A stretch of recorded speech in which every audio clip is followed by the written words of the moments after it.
Apakah perlu menjawab azan yang telah direkam, yang ditayangkan dalam radio atau television?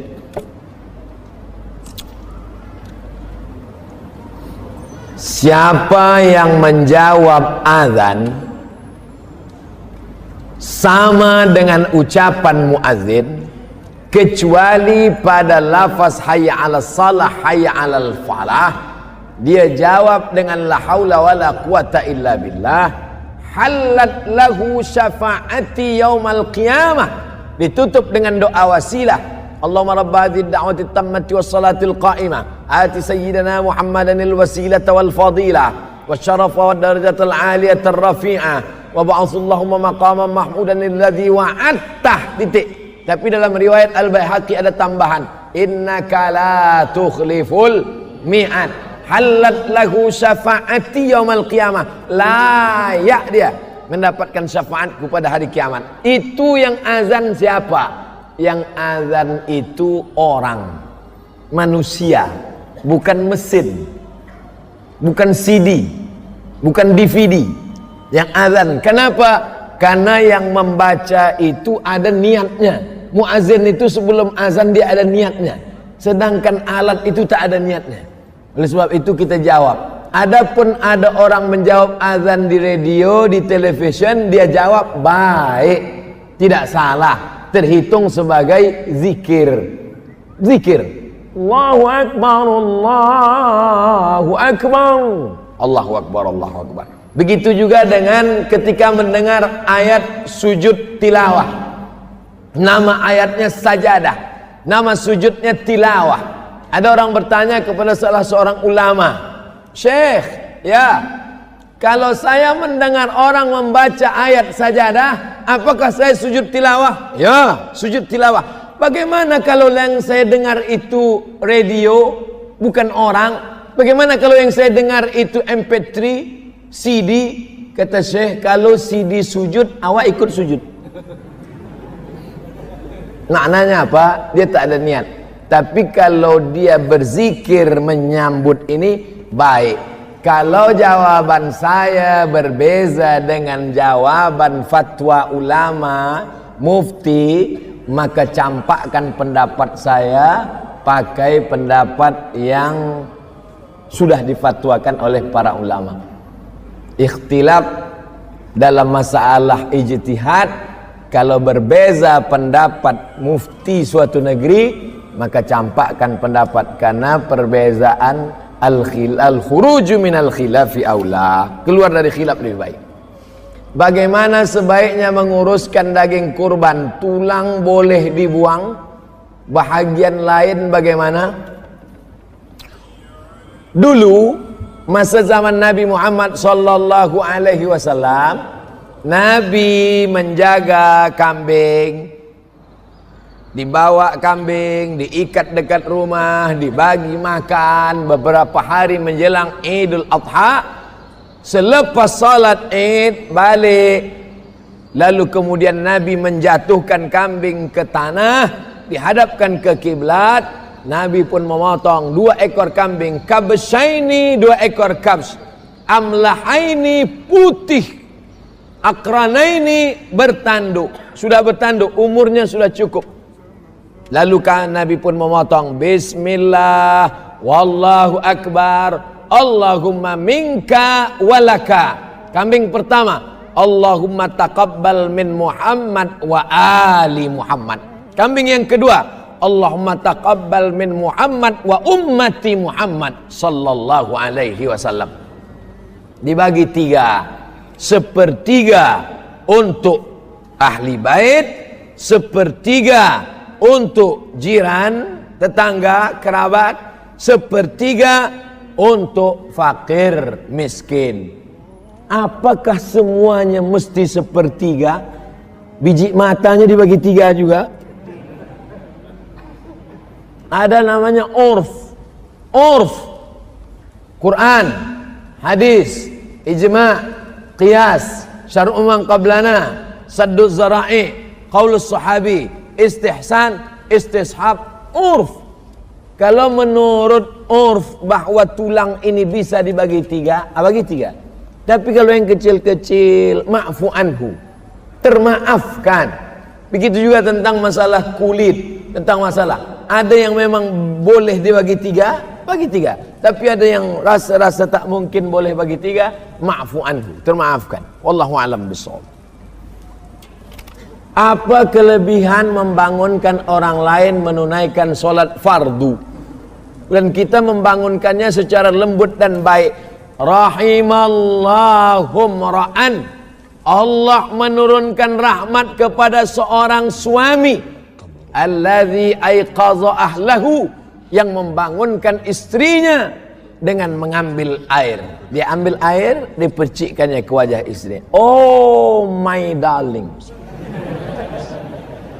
Kalau baru-baru nikah lah, honeymoon. Tapi kalau udah lama disiram aja.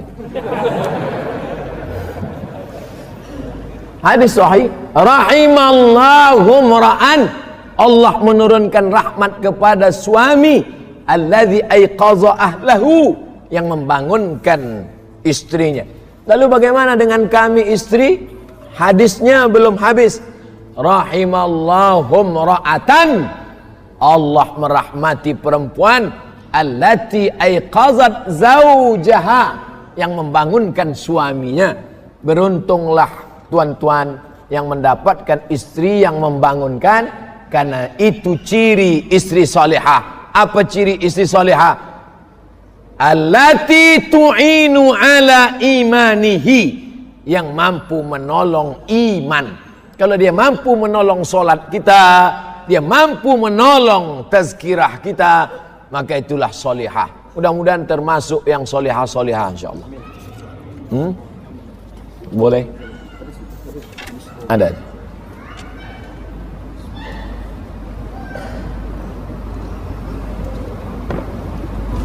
Assalamualaikum Ustaz. Waalaikumsalam warahmatullahi wabarakatuh. Selama hari raya Aidil Adha, sebelumnya mohon maaf kerana ini bukan soalan, tapi di atas soalan. Kami dari jemaah Gema Salawat Nur Jami Risalatul Qadiri, grup Salawat Cinta Rasulullah, mohon doa supaya kami tetap istiqamah dalam salawat, berqasidah, melantunkan lagu irama salawat jamaah diri. Maulaya salli wa sallim daiman abada ala habibika khalqi kullihim. Apa hukumnya bersolawat ramai-ramai ini, pakai grup? Apa hukumnya? Hadisnya dalam Sunan Tirmidzi. Ketika Nabi sedang duduk, tiba-tiba ada seorang laki-laki memuji-muji Nabi, membuat syair puji-pujian. Ketika dia memuji-muji Nabi, sakata wa tabassama, Nabi diam dan tersenyum. Ada orang muji-muji Nabi, Nabi diam dan tersenyum. Maka itu disebut dengan sunnah takririyah. Seandainya Nabi menyuruh, buatkan pujian-pujian, selawat, buat. Itu namanya sunnah qauliyah. Seandainya Nabi yang membuat, namanya sunnah fi'liyah. Nabi tak ada menyuruh, Nabi tak ada membuat. Tapi saat ada sahabat yang membuat, Nabi sakata wa tabassama, Nabi diam dan tersenyum. Maka ulama menulis syair-syair. Ada namanya syair burdah, ada namanya syair dibak, ada namanya syair simtud durar, ada namanya syair ad-diyaul lami', ada namanya syair al-barzanji, ada namanya syair macam-macam. Di Brunei Darussalam yang populer, yang selalu syair apa? Pokoknya adalah selalu. Masa saya kecil-kecil di kampung dulu, al-barzanji, ada ulama namanya Imam Abu Ja'far al-Barzanji. Barzanji nama kampung di Irak, Barzanjah. Ayahnya merantau ke Madinah, tapi tetap dipakai namanya Al-Barzanji. Maka dia mengarang Abtadi'ul imla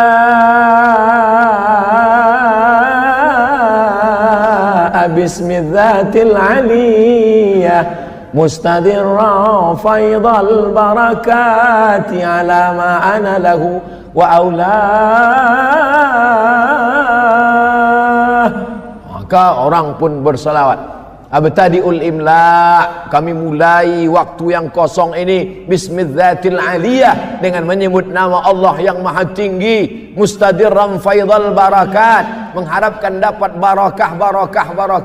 Man shalla alayya salatan, siapa yang berselawat satu kali, sallallahu alaihi biha asyra, Allah balas 10 kebaikan. Wa hutat anhu asyara sayiat, ditutupi 10 kesalahan. Wa rufi'an lahu asyara darajat, dinaikkan 10 derajat tingkatan kemuliaan. Mudah-mudahan makin banyaklah pemuda-pemuda Islam yang mencintai solawat-solawat insyaallah. Amin ya rabbal alamin. Pak Ustadz, bagaimana menghindari was-was semasa sholat?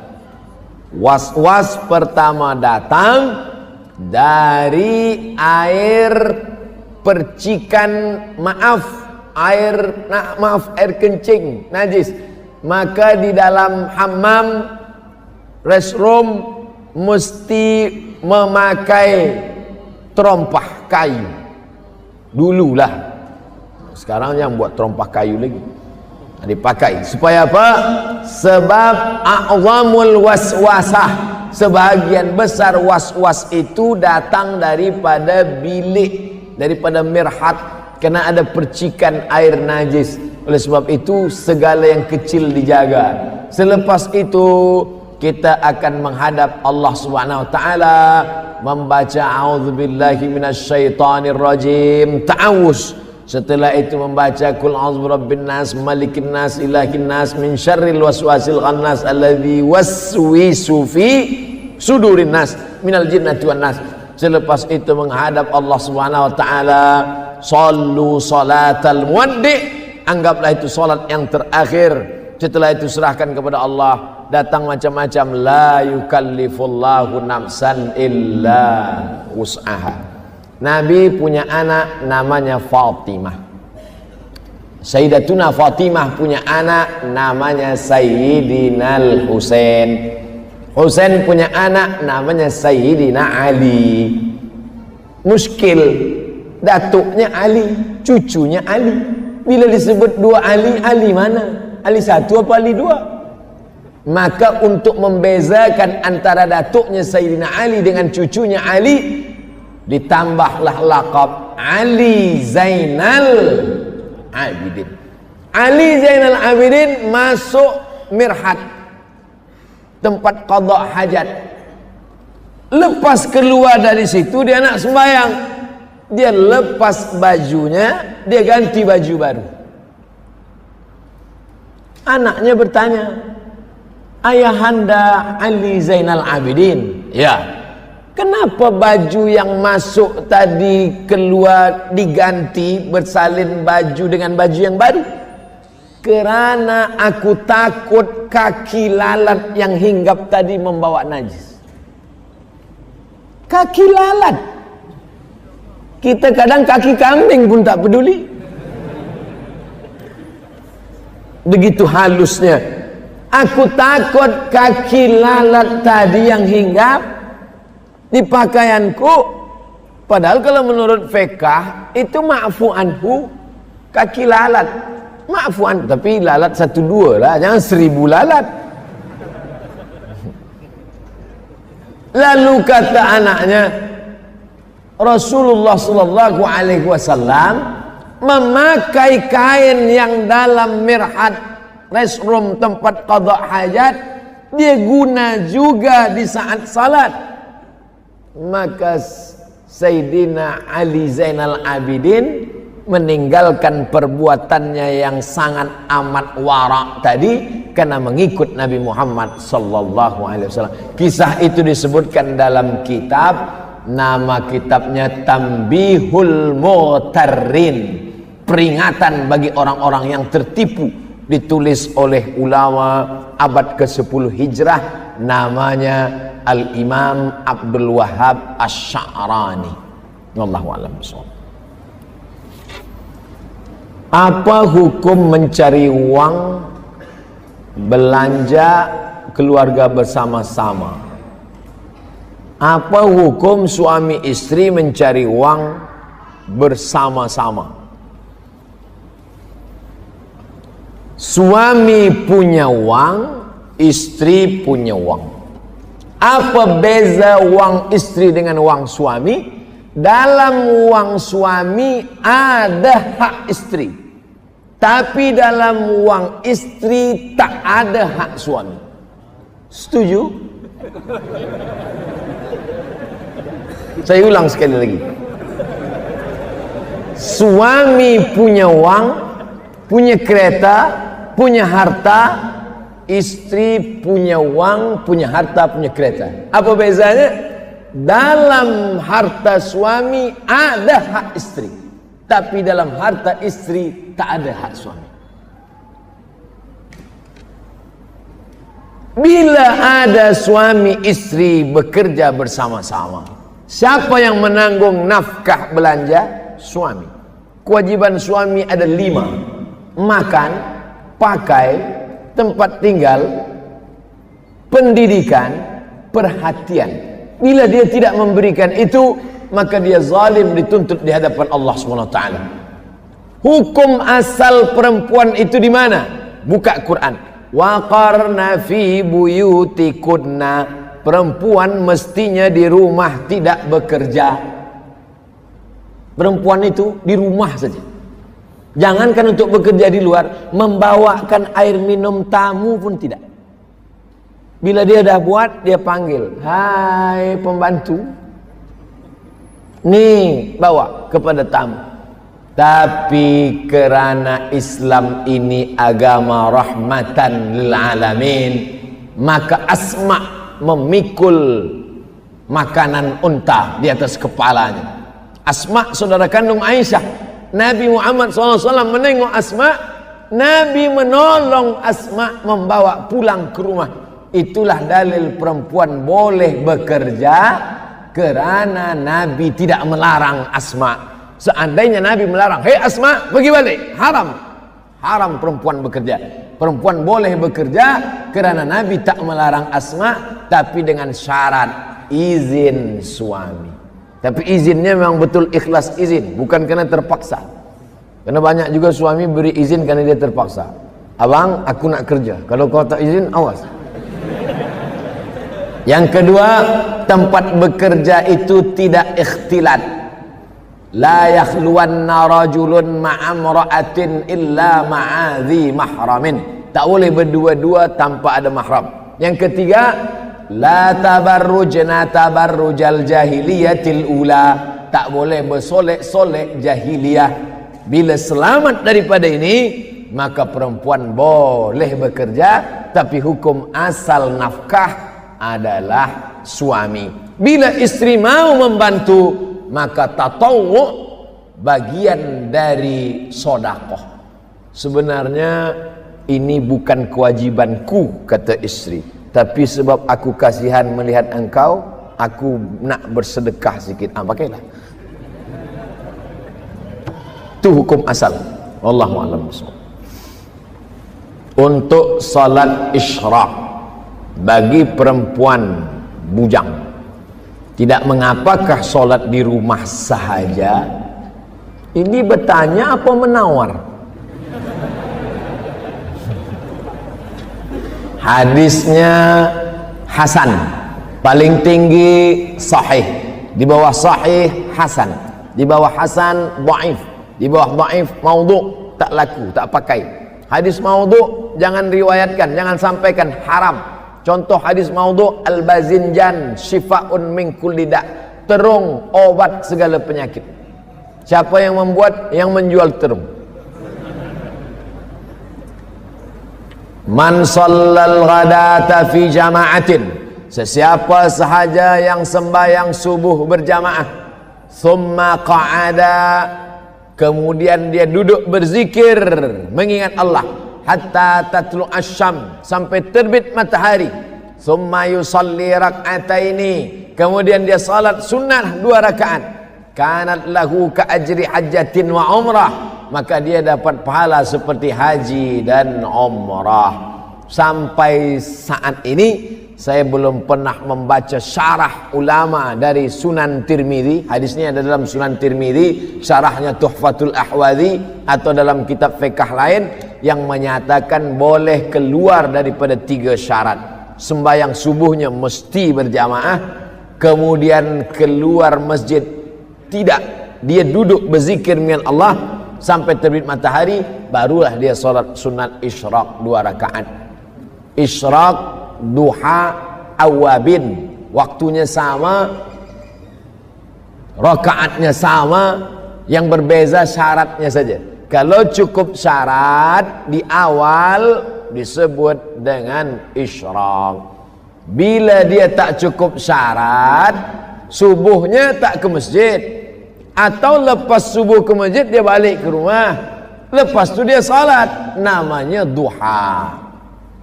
Bila panas terik, Sahih Muslim, hina tarmidul fisal, ketika anak onta tak boleh merapatkan perutnya ke pasir sebab kulit perutnya tipis, tak dapat dia tempel ke pasir. Anak-anak onta tegak berdiri kena panas, disebut salatul awabin hina tarmidul fisal. Tapi salat awabin ada 2 riwayat. Satu salat awabin Sahih Muslim, panas terik. Satu lagi salat awabin dari maghrib ke isya. Bila ada yang mengatakan jangan buat salat awabin dari maghrib ke isya, hadisnya dhaif, memang betul hadisnya mursal. Mursal itu artinya ada nama sahabat yang hilang, tiba-tiba dari Nabi terus saja ke tabi'in, tak ada sahabat, mursal. Tapi hadis dhaif tetap boleh diamalkan kalau cukup 5 syarat. Pertama, bukan masalah hukum hakam halal haram. Kedua, bukan dalam masalah akidah. Ketiga, tidak ada periwayatnya yang kadzab pendusta. Keempat, dia masih bernaung di bawah hadis sahih. Kelima, untuk fadail a'mal. Selama untuk fadail amal boleh. Apa kata Imam An-Nawawi? Ajma'al ulama 'alal amal bil hadis dhaif. Ijma' ulama beramal hadis dhaif boleh. Kalau ada orang mengatakan hadis dhaif campakkan, hadis dhaif buang, maka campakkanlah Sunan Tirmidzi, karena dalam Sunan Tirmidzi ada hadis dhaif. Campakkanlah kitab Muwatta Malik, karena dalam Muwatta ada hadis dhaif. Maka buanglah kitab Musnad Ahmad bin Hanbal, isinya 40.000 hadis, karena di dalamnya ada hadis dhaif. Hadis dhaif boleh dengan 5 syarat. Begitu kata Imam Jalaluddin Abdurrahman As-Suyuti dalam kitab Tadribur Rawi Syarah Taqrib Nawawi. Wallahu a'lam bishawab. Assalamualaikum Ustaz. Waalaikumsalam warahmatullahi wabarakatuh. Apakah hadis yang sahih untuk seorang muslim melakukan sukan memanah atau berkuda? Nak memanah berkuda tak perlu hadis sahih. Takkan semua nak hadis sahih. Nak makan lontong pun hadis sahih. Allimu auladakum, ajarkan anak kamu as-sibahah, berenang, warrimayah, memanah, warukubal khail, menaik kuda. Dalam riwayat lain wal furusiyah. Furusiyah diambil dari kata fars, berkuda. Apakah ini hadis marfu'? Mulut Nabi yang bercakap, ikhtilaf ulama. Sebagian mengatakan tak sampai pada darajah sahih. Tapi andai pun dia dhaif tetap boleh diamalkan karena dia bukan masalah ibadah. Dia bukan masalah halal haram. Dia hanya untuk motivasi. Tapi ini pun mesti saya jelaskan. Saya tak ingin pemuda-pemuda pergi berenang di tempat orang asik berenang. Mamam cakap bercampur aduk ikhtilat lelaki perempuan. Awak kenapa berenang? Alimu auladakum as-sibahah. Hadis lain tak ada hafaz. Hadis ni hafaz. Tak betul. Tapi yang riwayat sahih, ucapan Umar bin Khattab. Umar bin Khattab menulis surat, dikirimnya kepada penduduk negeri Syam. buatnya surat. Alimu auladakum as-sibahah war-rimayah wal-furusiyah. Ajarkan anak kamu berenang, memanah dan berkuda. Nah, jadi masalah ini jelas. Jadi andai beramal berbuat tak ada kait mengait dengan ibadah mahdah, tak perlu berhajat kepada hadis sahih, ucapan perbuatan ulama, olahraga, sukan, maka ini baik sekali bagi pemuda-pemuda insyaallah. Apalagi pemuda hawa nafsunya bergejolak, pergi berenang. Kita di Brunei Darussalam tepi laut, pergi berenang ke laut. Kalau sampai ke tengah bukan nafsu hilang, orangnya hilang sekali. Wallahu a'lam. Assalamualaikum Ustaz. Waalaikumsalam warahmatullahi wabarakatuh. Bagaimana caranya berta'aruf dengan ajnabi? Ajnabi yang tak mahram, tak ada hubungan mahram. Lelaki perempuan tak boleh berdua. La yakhluwanna rajulun ma'a imra'atin illa ma'a dhi mahramin. Ajnabi, dia nak kenal, ta'aruf. Bagaimana caranya? Ta'aruf, kalau sesuai ta'aruf, khitbah. Kalau sesuai khitbah, akad. Ta'aruf, khitbah, akad. La yakhtiba rajulun ala khitbati akhi. Tak boleh meminang perempuan yang sudah dipinang orang lain. Assalamualaikum Tuan Haji. Waalaikumsalam. Anak Tuan Haji sudah dipinang orang? Sudah. Saya nak pinang lagi. Berani berapa? Haram. Putus nanti silaturahim. Adapun khitbah, balik dari tazkirah, nampak dari jauh agak cantik, ditanya kepada masyarakat dekat masjid, anak siapa yang tadi pakai tudung apa? Saya tak nak sebut warna, nanti nak tahu pula. Oh, anak Haji fulan. Datanglah bertamu. Maka si lelaki ini bagi tahu kepada walinya, si wali tidak bagi tahu kepada anaknya. Sebab bila anaknya tahu tak jadi, nanti malu seumur hidup. Maka si wali panggil anak dia, panggil untuk membawakan air. Lelaki tadi duduk di tempat ruang bilik, ruang tamu. Dia panggillah anak gadis. Oh, fulanah binti fulan, cuba ambilkan air putih dulu. Dia bawa. Bawa tengok.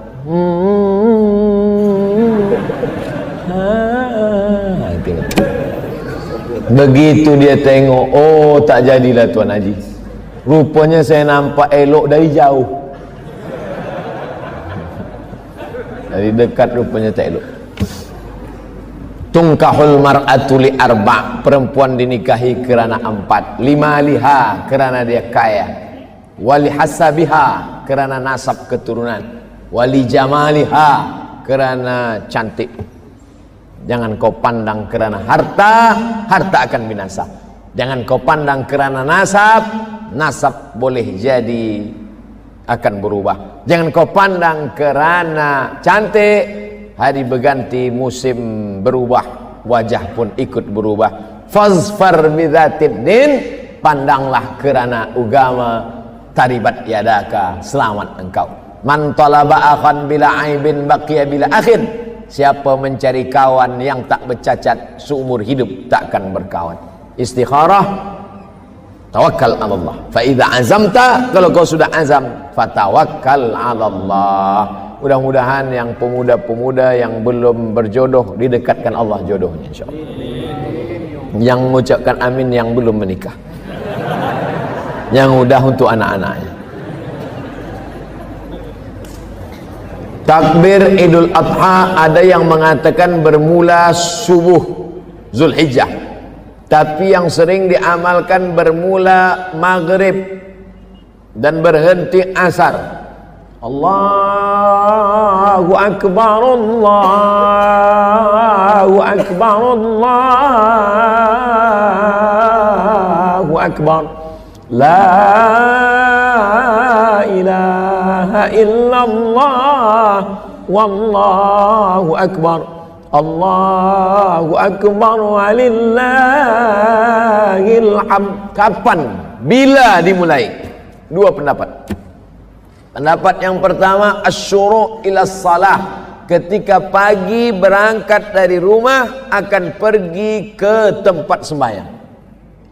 Pendapat yang kedua, tenggelam matahari petang kerana awal hari bukan jam 12 malam.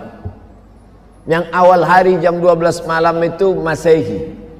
Sedangkan dalam Hijriah awal hari ini hari Ahad, esok Isnin. Bila Isnin itu bermula? Isnin bermula tenggelam matahari, nanti masuk maghrib.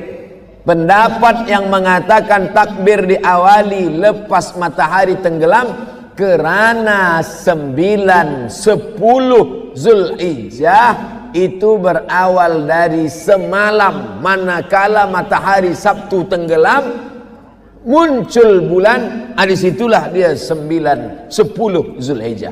Itu dalil orang yang bertakbir. Di kampung halaman saya, Idul Fitri bertakbir dari lepas maghrib. Idul Adha pun begitu juga. Tapi bila ada orang yang membuat takbir pagi akan berangkat, kita pakai yang diamalkan oleh majoriti mazhab Syafi'i adalah dari matahari tenggelam lepas maghrib itu dia. Apakah takbir itu hanya selepas solat saja? Tidak. Bertakbir Umar bin Khattab di pasar, suk, tempat berniaga, hingga bergoncang tiang-tiang pasar tempat berniaga, bertakbir. Maka di rumah pun bertakbir. Tetamu diajak bertakbir. Tadi saya bertamu kepada sahibul bait, sahibul hajat. Kami bertakbir dulu. Ini bertakbir ni amat sangat baik. Wallahu a'lam bishawab. Bagaimana cara masbuk subuh? Adakah perlu disertakan dengan doa kunut atau tidak? Orang yang mazhab Syafi'i, masuk dia ke masjid, rakaat kedua, Sami Allahu liman hamidah, imam pun baca Allahumma hadina fiman hadait, wa afina fiman afait, wa tawallana fiman tawallait. Selesai salam, Assalamualaikum warahmatullah. Si masbuk tegak berdiri. Apakah si masbuk tadi baca kunut atau tidak? Maka si masbuk tadi baca kunut. Kalau gitu kunutnya 2 kali. Ya. Kenapa? Karena manakala dia ikut imam, imam rakaat 2, makmum rakaat 1. Manakala imam salam, dia tegak, itu rakaat 2. Kenapa saat dia tadi ikut imam dia berkunut? Hadis, ju'ilal imamu liyu'tamma bihi, imam diangkat untuk diikuti. Sebenarnya dia tadi itu rakaat pertama, imam rakaat 2. Kenapa dia ikut berkunut bersama imam? Kerana posisi dia sebagai makmum. Selepas imam salam dia tegak, itu rakaat kedua bagi dia, maka dia tetap berkunut. Oh, saya busy lah, pusing kepala mendengarnya. Jangan masbuk. Tapi bila masbuk, saya ulang sekali lagi. Masbuk subuh, rakaat kedua bagi imam, rakaat 1 bagi makmum. Imam salam, makmum tegak. Maka rakaat kedua bagi si masbuk, itulah dia yang rakaat yang sedang dia tegak, maka dia tetap berkunut. Wallahu a'lam bishawab. Assalamualaikum warahmatullahi wabarakatuh. Ustaz. Waalaikumsalam warahmatullahi wabarakatuh. Saya pernah solat taubat semasa umrah. Kenapa solat taubat masa umrah saja? Salat taubat.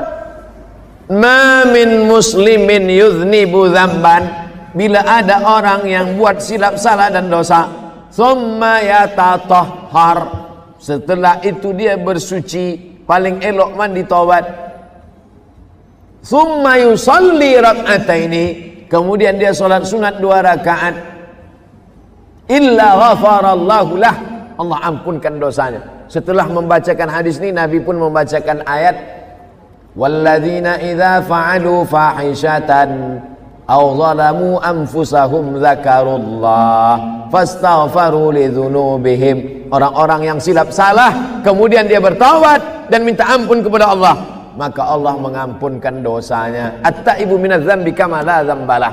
Orang yang taubat dari dosa seakan-akan seolah-olah tidak berdosa. Oleh sebab itu maka salat sunat taubat laksanakan banyak-banyak, selalu-selalu, tidak hanya semasa umrah sahaja. Bagaimana puasa nazar saya yang belum selesai dulu? Adakah perlu diselesaikan? Nazar merubah sunat menjadi wajib. Kurban sunat muakkad. Tapi ketika nazar merubah dari sunat muakkad menjadi wajib. Bila anak saya sehat, saya bernazar berkurban. Tapi kalau tak sihat sampai mati tak berkurban. Bakhil, pelit. Oleh sebab itu maka nazar yang sudah berubah dari sunat menjadi wajib maka mesti ditunaikan. Kalau tidak dia akan menjadi hutang. Siapa yang bernazar puasa, bila saya nanti dapat kerja ini, boleh menikah dengan ini, dapat rezeki beli rumah ini, beli kereta ini, saya puasa 10 hari, meninggal, maka puasanya itu wajib diqadha oleh ahli warisnya. Man mata, sesiapa yang mati, wa alaihi siyamun, dia punya utang puasa, sama anhu waliyuhu, ahli warisnya. Dalam kitab syarah hadis ini dikatakan yang dimaksud ini puasa nazar pun masuk. Puasa Ramadan apalagi, puasa nazar wajib diqadha oleh ahli waris. Dalam kitab Majmu' Syarah Muhazzab Imam Nawawi, kata Imam Al-Baghawi, dikutip, diambil nukil pendapat Imam Syafi'i, kalau ada orang bernazar, saya bernazar iktikaf 10 malam, selepas dia bercakap mati dia, istrinya atau ahli warisnya tahu, maka 1 malam iktikafnya itu wajib dibayarkan 1 mud beras, 1 mud makanan, qut makanan. Bila dia orang Makkah, gandum, zabib, qamh, tamar, wajib dibayarkan 1 mud. 1 mud itu 7 ons, 750 gram, wajib dibayarkan. Kalau tidak maka menjadi hutang. Ini dalil tentang wajib membayarkan nazar walaupun sudah mati meninggal dunia. Apalagi hidup, itu maksud saya.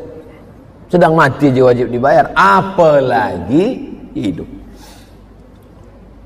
1. Betulkah binatang korban jadi tunggangan di akhirat nanti?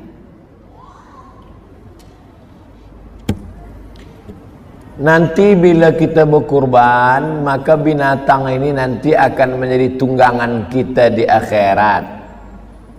Ada hadis, ada pendapat ulama, ada ijtihad ulama. Ada seorang ulama yang tidak mau, pokoknya dia kalau sudah keluarkan fatwa tak boleh tawar menawar. Berkurban mesti 7 orang dalam 1 ekor lembu.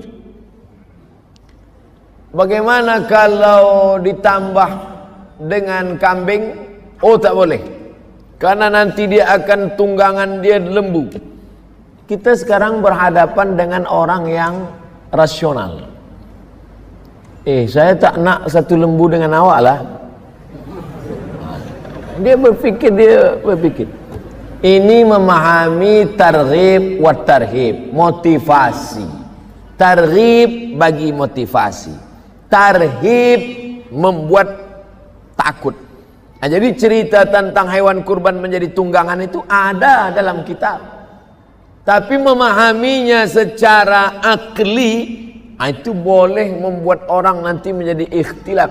Karena ini maknanya motivasi, membagi kita semangat supaya seperti dalam perjalanan di dunia saja kita tak nak berjalan kaki, apalagi nanti di akhirat. Adapun yang kita alami nanti di akhirat itu, mala a'yunun ra'at, tak pernah ditengok mata, wala udhunun sami'at, tak pernah didengar telinga, wala khatara ala qalbi bashar, tak pernah terlintas di hati manusia. Dua, korban itu fadilatnya apa? Ma'amila adamiyun min amalin, tidak ada amal anak Adam manusia yang paling mulia hari ini, yauman nahri, hari ini tanggal 10 ini, min iraqatid dam, menumpahkan darah. Amal yang paling mulia menumpahkan darah. Makna menumpahkan darah, menumpahkan darah hewan kurban. Wa innaha la ta'ti yaumal qiyamah, hewan kurban itu nanti akan datang pada hari kiamat. Dia datang, kambing-kambing yang dipotong tadi akan datang pada hari kiamat, biquruniha, dengan tanduknya, wa azfariha, dengan kukunya, wa as'ariha, dengan bulunya. Kukunya, tanduknya, bulunya, sampah yang dicampakkan datang, apalagi dagingnya, apalagi kulitnya, apalagi lemaknya, apalagi otaknya, jantungnya, semua akan bersaksi di hadapan Allah bahwa orang ini pernah beramal. Lalu kemudian wa inna dama la yaqa'u minallah bimakan qabla an yaqa' minal ard. Dipotong, menetes darah dari ujung pisau, secepat kilat jatuh ke tanah. Ada yang lebih cepat. Wa inna dama la yaqa'u minallah bimakan qabla an yaqa' minal ard. Sebelum darah menetes jatuh ke tanah, ampunan Allah lebih dulu turun kepada orang yang berkurban. Fatibu biha nafsan, sucikanlah diri kamu dengan berkurban. Mensucikan diri dengan haji dan umrah, mensucikan diri dengan salat. Tapi ada satu lagi, mensucikan diri dengan berkurban. La yanalallaha duhumuha, Allah tidak mau dagingnya, wala dima'uha, Allah tak mau darahnya, walakin yanaluhut taqwa minkum, yang sampai kepada Allah itu adalah ketakwaan dari orang-orang yang berkurban. Apa fadilah akikah? Kullu mauludin rahinatun biaqiqatihi, setiap anak tergadai, anak-anak kita tergadai dengan akikahnya. Kalau cincin tergadai, tebus. Kalau kereta tergadai, tebus. Bagaimana menebus anak yang tergadai? Tulbahu anhu yauma sabi'ihi, sembelihkan kambing hari yang ketujuh. Yuhlaku, cukurkan rambutnya.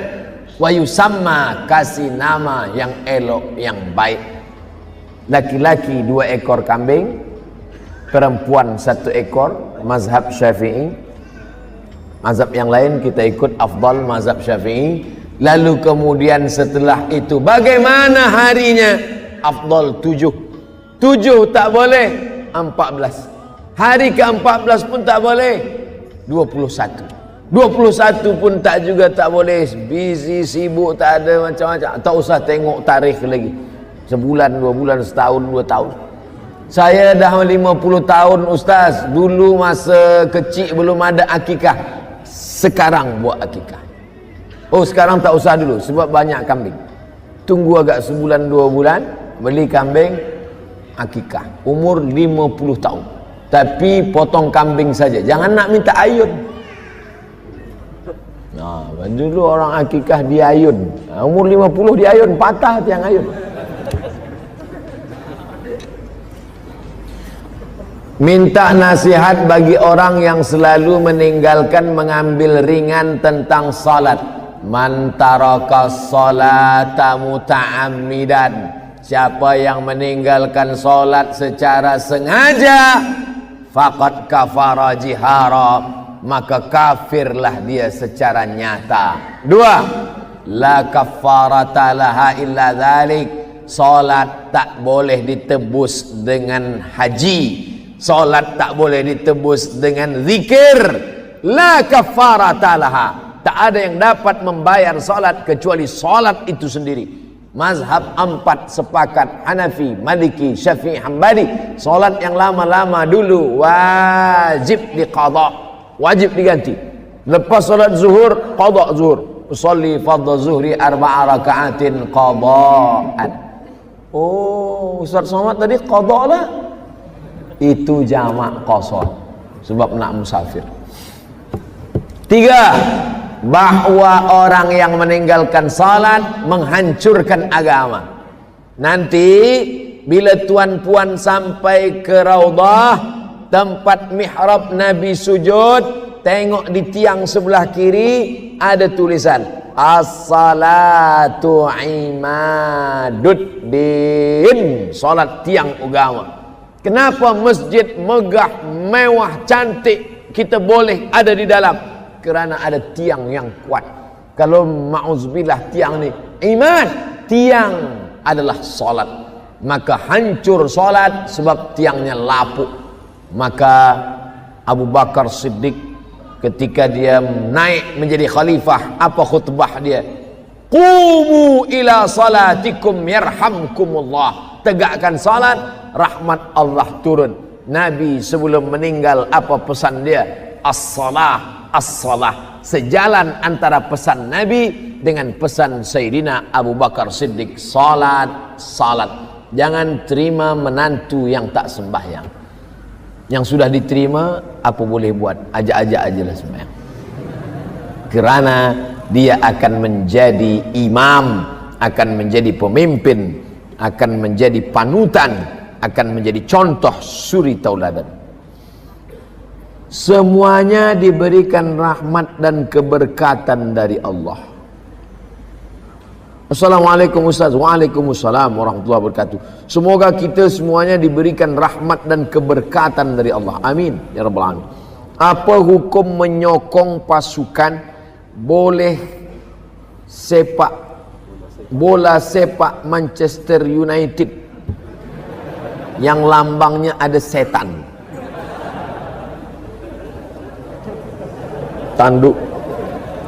Tanduk setan.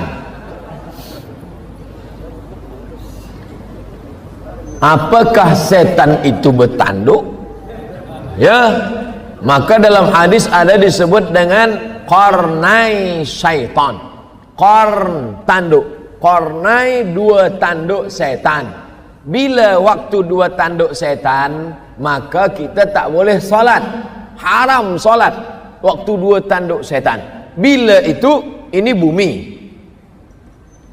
Manakala matahari naik, maka itu disebut dengan dua tanduk setan. Waktu matahari naik haram solat, kerana waktu itu dipakai oleh orang kafir musyrik jahiliyah untuk menyembah berhala Lata, Uzza, Manat, Hubal, Jibti, Taghut, Naham. Ini matahari naik, matahari bulat, datanglah setan menghampiri. Ini matahari, maka disebut dia dengan qarnai syaitan. Kalau menyamai waktunya saja haram, menyerupai waktunya saja haram, apalagi memakai gambarnya, memakai simbolnya. Man tashabbaha biqaumin, siapa yang menyerupai suatu kaum, fahuwa minhum, maka dia bagian dari kaum itu.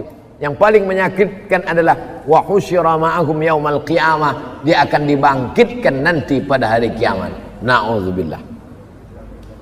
Dulu ada baju Liverpool yang ada lambang minuman arak. Kita minum teh aja lah. Susah. Nabi melarang menggunakan al-hantami, menggunakan dubah.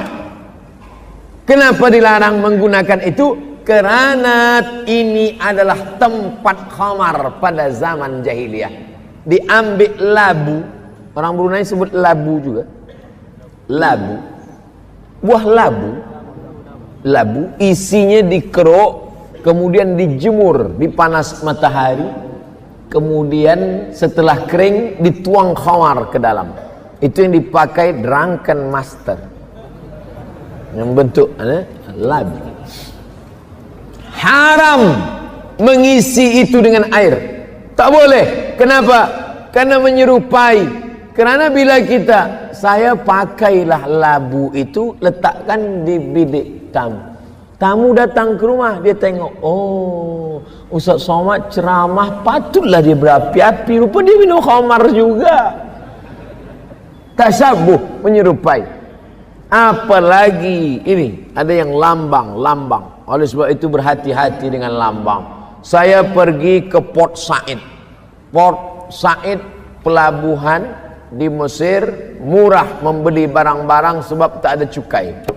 Saya belilah topi satu. Wow, kemana-mana saya pakai. Orang heran. Oh, cantik ya, cantik. Pergi saya ke masjid di Mahallah Kubra di Mesir. Sampai di situ dipanggil. Ada seorang solat syekh di masjid, dia panggil. Indonesia, tahan. Saya pun datang. Dia nak tengok, cantik topi awak, cap awak cantik. Ya, saya tengok. Oh, cantik.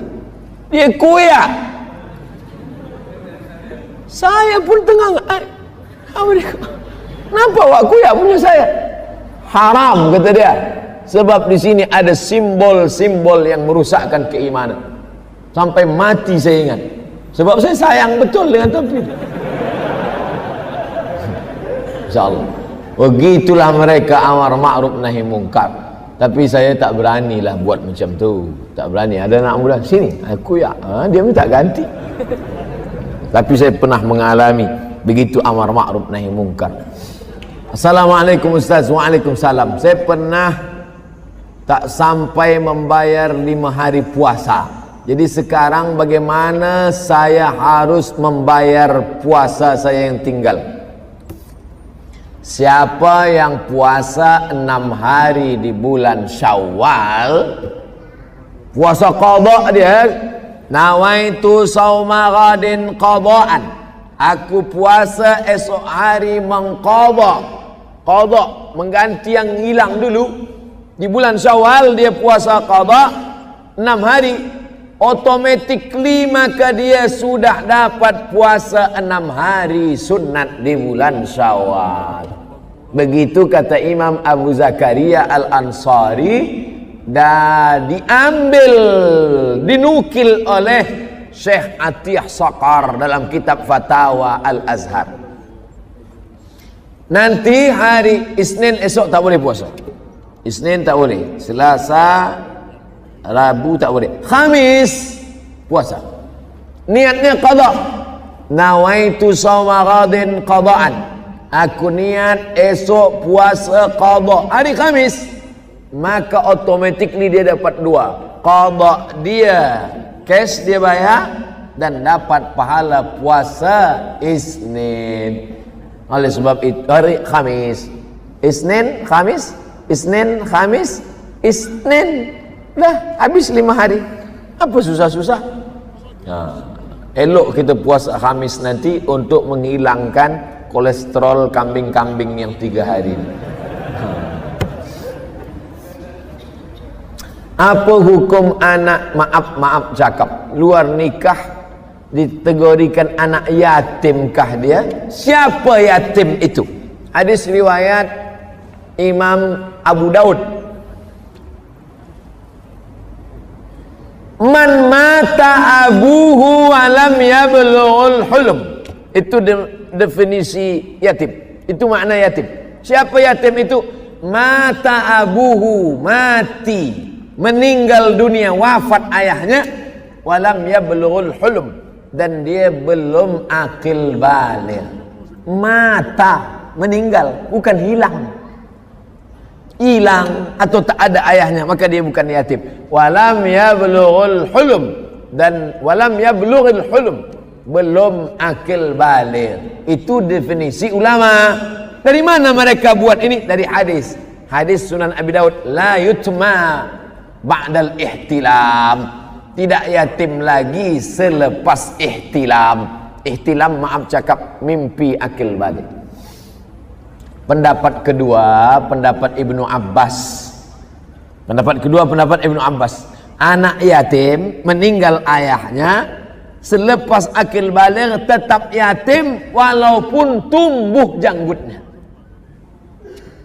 Selama dia susah, dia tetap yatim. Tapi pendapat kedua ni tak saya pakai, sebab boleh dipesongkan oleh orang. Nanti banyak orang berjanggut datang. Awak nak minta apa? Saya ni yatim juga lagi. Oleh sebab itu maka kita pilih pendapat pertama. Adapun yang ini maka tidak. Bila nak bagi bantuan bukan sebab dia yatim, tapi sebab dia fakir atau miskin. Apa beza fakir dengan miskin? Tak ada income, tak ada pemasukan, tak ada duit sama sekali. Fakir. Miskin ada tapi tak cukup keperluan. Miskin. Bila standar keperluan, berapa keperluan? $100, 500. Standar kita urf di negeri, suatu negeri, keperluan makan, pakaian kurang daripada standar itu, maka orang itu miskin. Makanya dalam surat Al-Kahfi orang punya kapal disebut miskin. Ammas safinatu fakanat limasakin ya'maluna fil bahri. Adapun kapal-kapal itu punya orang miskin yang bekerja di laut. Macam mana orang miskin boleh punya kapal? Sebab keperluan dia tak cukup dengan amal perbuatan kerja dia. Wallahu a'lam. Itulah yang dapat saya sampaikan. Bermula pukul 1, sekarang pukul 3 kurang 10. Hampir 2 jam kita bersama. Mudah-mudahan bernilai amal soleh, insyaAllah. Sama-sama kita berdoa. Banyak di masjid ni orang-orang yang lebih banyak amalnya, lebih baik, lebih ikhlas. Tapi saya diminta berdoa. Doa ni menembus pintu-pintu langit kerana amin yang mereka ucapkan. Kita bertawassul dengan mengucap Al-Fatihah.